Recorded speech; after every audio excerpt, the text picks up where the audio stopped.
ನಮಸ್ಕಾರ ವೀಕ್ಷಕರೇ, ನಿಮಗೆಲ್ಲರಿಗೂ ನಮ್ಮ YouTube channel TGS the golden ಶೋಗೆ ಸ್ವಾಗತ. ನಾನು TG ಶಾನ್ಬಾಗ್. ಇವತ್ತು ನಾವು ಆ್ಯಸ್ ಇಟ್ ಈಸ್ ಈ ನಡುವೆ ಕರ್ನಾಟಕದ ಫಸ್ಟ್ ಫೇಸ್ ಇಲೆಕ್ಷನ್ಗೆ ಹೋಗೋ 14 ಕಾನ್ಸ್ಟಿಟ್ಯೂಯೆನ್ಸಿಯ ಪ್ರಾಬೆಬಲ್ ರಿಸಲ್ಟ್ಸ್ ಬಗ್ಗೆ ನಾವು ಸರ್ವೆ ಮಾಡ್ಕೊಂಡು ಬಂದಿದ್ದೇವೆ. ನಾವು ಆಲ್ರೆಡಿ ಉಡುಪಿ, ಮೈಸೂರು ಎಲ್ಲ ತಮಗೆ ಅದರ ಬಗ್ಗೆ ವಿಶ್ಲೇಷಣೆ ಕೊಟ್ಟಿದ್ದೇವೆ. ನಾವು ಇವತ್ತು ಹಾಸನ್ ಕಾನ್ಸ್ಟಿಟ್ಯೂಯೆನ್ಸಿ ಬಗ್ಗೆ ಮಾತಾಡೋಣ. ಹಾಸನ್ ಕಾನ್ಸ್ಟಿಟ್ಯೂಯೆನ್ಸಿ ವೇರ್ ದೇವೇಗೌಡರ ಹಳೆ ಕಾನ್ಸ್ಟಿಟ್ಯೂಯೆನ್ಸಿ.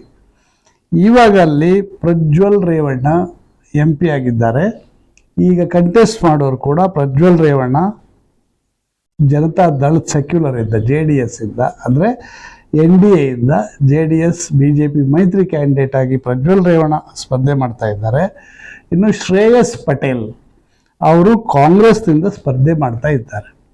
ಇದಕ್ಕಿಂತ ಮೊದಲು ಹಳೆಯದು 2019ನಲ್ಲಿ ಕೂಡ JDS ಇಂದ ಪ್ರಜ್ವಲ್ ರೇವಣ್ಣ ಸ್ಪರ್ಧೆ ಮಾಡಿದರು. ಪ್ರಜ್ವಲ್ ರೇವಣ್ಣ ವಿನ್ ಆದರು. ಅವರು ಆಲ್ಮೋಸ್ಟ್ 52.9% ಟೋಟಲ್ ಕ್ಯಾಸ್ಟ್ ವೋಟಲ್ಲಿ ತಗೊಂಡು ವಿನ್ ಆದರು. ಅವರ ಅಪೋನೆಂಟ್ ಆಗಿ BJPಯಿಂದ A ಮಂಜು ನಿಂತಿದ್ರು. A ಮಂಜು ಈಗ BJPನಲ್ಲಿ ಇಲ್ಲ, ಆದರೆ ಅವರು ಆವಾಗ 2019ನಲ್ಲಿ ಡಿಫೀಟೆಡ್ ಕ್ಯಾಂಡಿಡೇಟ್ ಆಗಿದ್ದರು. 41% vote, 41.8 to be more precise, ಅಷ್ಟು ವೋಟ್ ತಗೊಂಡು ಸೋತರು. ಅಂದರೆ 2019ನಲ್ಲಿ ಕೂಡ ಇಲ್ಲಿ ವಿನ್ ಆದವರು ಪ್ರಜ್ವಲ್ ರೇವಣ್ಣ. ಇವಾಗ ಈ ವರ್ಷದ 2024 ವಿಶ್ಲೇಷಣೆಗೆ ಬರೋದಾದರೆ Prajwal Revanna is a grandson, ಅಂದರೆ ದೇವೇಗೌಡರ ಮೊಮ್ಮಗ. ಹಾಗೇನೆ ಕಾಂಗ್ರೆಸ್ ಕಂಟೆಸ್ಟೆಂಟ್ ಕಾಂಗ್ರೆಸ್ನಿಂದ ಉಮೇದುವಾರಿಕೆ ಸಲ್ಲಿಸಿದವರು ಶ್ರೇಯಸ್ ಪಟೇಲ್. ಶ್ರೇಯಸ್ ಪಟೇಲು ಪುಟ್ಟಸ್ವಾಮಿಗೌಡರ ಮೊಮ್ಮಗ. ಇದು ಈ ಫ್ಯಾಮಿಲಿ ಒಂಥರ ಫ್ಯಾಮಿಲಿ ಡಿಸ್ಪ್ಯೂಟ್ ಅಂತಾರೆ, ಫ್ಯಾಮಿಲಿ ಕಂಟೆಸ್ಟ್ ಮಾಡು, ಫ್ಯಾಮಿಲಿ ಆಪೋನೆಂಟ್ ಅಂತ ಹೇಳೋದಾದರೆ 40 ವರ್ಷದಿಂದ ಈ ರೈವಲ್ರಿ ನಡ್ಕೊಂಡು ಬಂದಿದೆ. ದೇವೇಗೌಡ ಕಂಟೆಸ್ಟ್ ಮಾಡುವಾಗ ಕೂಡ ಒಂದು ಟರ್ಮಲ್ಲಿ ಪುಟ್ಟಸ್ವಾಮಿಗೌಡ ಕೂಡ ಕಂಟೆಸ್ಟ್ ಮಾಡಿ ಈ ಕ್ಷೇತ್ರದಿಂದ ವಿನ್ ಆಗಿದ್ದಾರೆ. ಆದರೆ ಈ ಕ್ಷೇತ್ರ 2019ನಿಂದ ದೇವೇಗೌಡ ತನ್ನ ಕಾನ್ಸ್ಟಿಟ್ಯೂನ್ಸಿಯನ್ನು ತನ್ನ ಮೊಮ್ಮಗನಿಗೆ ಬಿಟ್ಟುಕೊಟ್ಟು ಅಲ್ಲಿಂದ ಪ್ರಜ್ವಲ್ ರೇವಣ್ಣ ಬರ್ತಾ ಇದ್ದಾರೆ. ಅಂದರೆ 1999ನಲ್ಲಿ ಒಂದು ಸಲ ಪುಟ್ಟಸ್ವಾಮಿಗೌಡರು ವಿನ್ ಆಗಿದ್ರು. ಅದರ ನಂತರ 2004, 2009 ಮತ್ತು 2014ನಲ್ಲಿ ಕಂಟಿನ್ಯೂಸ್ ಆಗಿ JDS ಕ್ಯಾಂಡಿಡೇಟು HD ದೇವೇಗೌಡ ಅವರು ವಿನ್ ಆಗಿದ್ರು.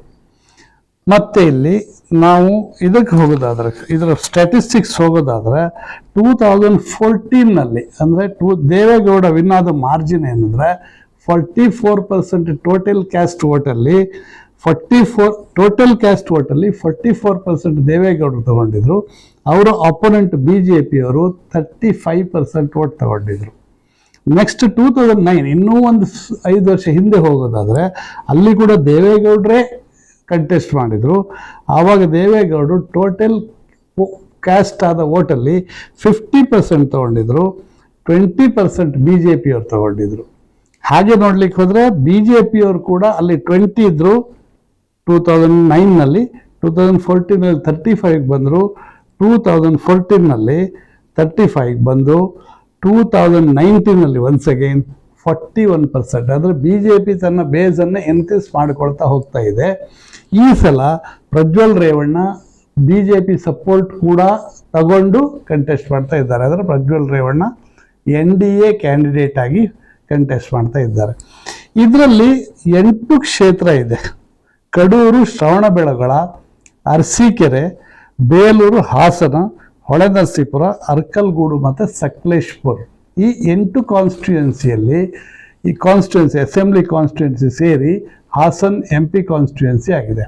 ಅದರಲ್ಲಿ ಏನಾಗಿದ್ದಾರೆ, 2 ಕಾಂಗ್ರೆಸ್ MLA ಇದ್ದಾರೆ, 4 JDS MLA ಇದ್ದಾರೆ, 2 BJP MLA ಇದ್ದಾರೆ. ಇದು ಟೋಟಲ್ ಇದರಲ್ಲಿ ನೋಡೋದಾದ್ರೆ, ನಾವು ಹೀಗೆ ಅನಲೈಸ್ ಮಾಡ್ತಾ ಹೋಗೋದಾದರೆ ಪ್ರಜ್ವಲ್ ರೇವಣ್ಣಗೆ ಏನು ಪ್ಲಸ್ ಮತ್ತು ಶ್ರೇಯಸ್ ಪಟೇಲಿಗೆ ಏನು ಪ್ಲಸ್, ಮತ್ತು ಪ್ರಜ್ವಲ್ ರೇವಣ್ಣಗೆ ಏನು ಮೈನಸ್ಸು, ಶ್ರೇಯಸ್ ಪಟೇಲಿಗೆ ಏನು ಮೈನಸ್ ಅಂತ ನೋಡ್ತಾ ಹೋಗೋದಾದರೆ, ಪ್ರಜ್ವಲ್ ರೇವಣ್ಣಗೆ ಪ್ಲಸ್ ಪಾಯಿಂಟ್ ಅಂದರೆ ಹೀ ಸಿಟ್ಟಿಂಗ್ MP. ಲೋಕಸಭೆಯಲ್ಲಿ ಕೂಡ ಸಾಕಷ್ಟು ಮಾತಾಡಿದ್ರು, ಅದನ್ನು ಜನ ನೋಟ್ ಮಾಡ್ಕೊಂಡಿದ್ದಾರೆ.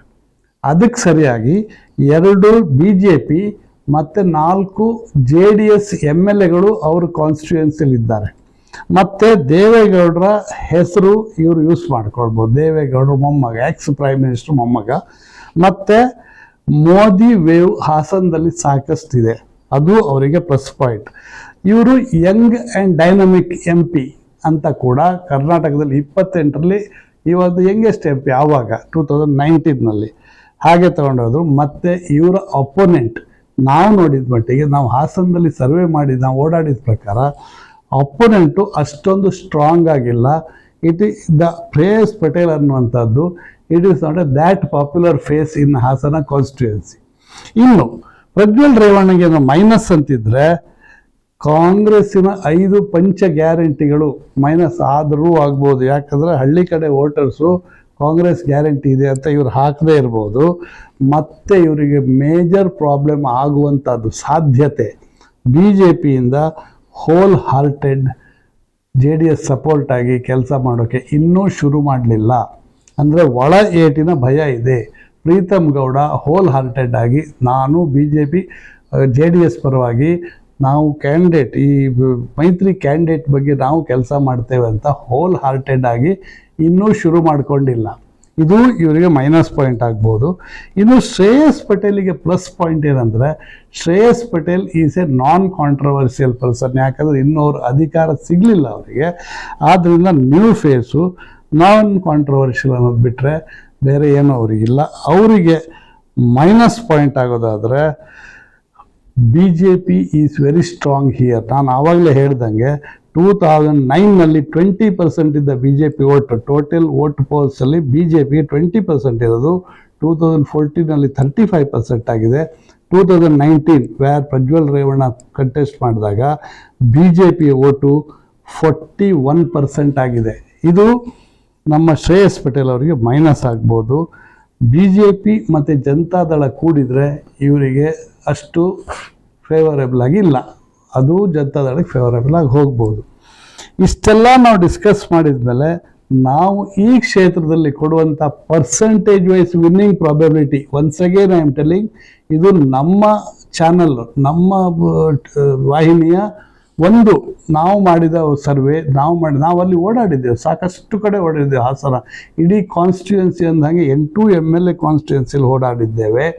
ನಮಗೆ ಕೇಳಿ ಬಂದಿದ್ದು, ಇದು ನನಗೆ ಗೊತ್ತಿಲ್ಲ ರೇವಣ್ಣ ಫ್ಯಾಮಿಲಿಗೆ ಏನು ಅನಿಸುತ್ತೋ, ಪ್ರಜ್ವಲ್ ರೇವಣ್ಣಗಾಗಲಿ ಅಥವಾ ಪ್ರಜ್ವಲ್ ಅವ್ರ ತಂದೆ ರೇವಣ್ಣಗಾಗಲಿ ಅಷ್ಟೊಂದು ಒಳ್ಳೆ ಹೆಸರು ಇಲ್ಲಿ ಇದ್ದಂಗಿಲ್ಲ.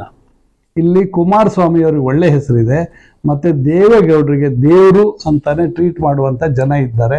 ಆ ಬಲದಿಂದ ಪ್ರಜ್ವಲ್ ರೇವಣ್ಣ ಮತ್ತು ಶ್ರೇಯಸ್ ಪಟೇಲ್ ಇವರ ಫ್ಯಾಮಿಲಿ ಕೂಡ ತಗೊಂಡು ನಾನು ಕೊಡೋದಾದರೆ, ನಮ್ಮ ಚಾನಲ್ನಿಂದ ಪ್ರಜ್ವಲ್ ರೇವಣ್ಣ ವಿನ್ನಿಂಗ್ ಪರ್ಸೆಂಟೇಜ್ 60% ಕೊಡ್ತೇವೆ.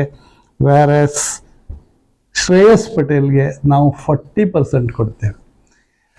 ಇದು ನಮ್ಮ ಹಾಸನ ಕಾನ್ಸ್ಟಿಟ್ಯೂಯೆನ್ಸಿಯ ವಿಶ್ಲೇಷಣೆ. ನೋಡಿದ್ರಲ್ಲ, ಈಗ ಮುಗಿಸ್ತೇವೆ. ನಾವು ಇಷ್ಟರೊಳಗೆ ನೋಡಿದ್ದಕ್ಕೆ ತಮಗೆಲ್ಲ ಧನ್ಯವಾದ. ದಯವಿಟ್ಟು ನಮ್ಮ ಚಾನಲ್ಲು ಶೇರ್ ಮಾಡಿ, ಲೈಕ್ ಮಾಡಿ ಮತ್ತು ಸಬ್ಸ್ಕ್ರೈಬ್ ಮಾಡಿ. ನಮಸ್ಕಾರ.